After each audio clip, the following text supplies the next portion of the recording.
இதெல்லாம் இருக்கட்டும்ண்ணே, மருத்துவத்துறையில தேர்வு வாரியத்துல பெரிய தலைவரா இருக்கிற, பெரிய பதவியில இருக்கிற பெண் ஐஏஎஸ் அதிகாரி வந்து வாக்கிங் போயிருக்காங்க, நடைபயணம் போயிருக்காங்க. எங்க சென்னை ராயப்பேட்டையில. ஆமா, நடைபயணம் நல்ல விஷயம் தாங்க. ஆனா அங்க நிகழ்ந்த சம்பவம் தானே நல்ல விஷயமா இல்ல? என்ன அந்த ஐஏஎஸ் அதிகாரி வாக்கிங் போகும்போது அங்க உள்ள ஒரு நாய்ங்க அவங்கள கடிச்சிருச்சாங்க.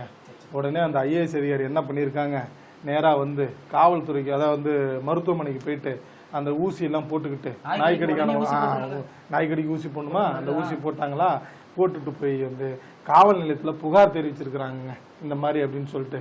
நான் என்ன சொல்றேன், இந்த நாய்ங்க வந்து முதல்ல ஆட்டை கச்சுது, மாட்டை கச்சுது, மனுஷன் கச்சுது, இப்ப அதிகாரிகளை கடிக்க ஆரம்பிச்சிச்ச. ஒரு ஆலோசனை கூட்டம் கடந்த வாரம் முதலமைச்சர் போட்டாரு, அதுக்கு என்னதான் பயன்?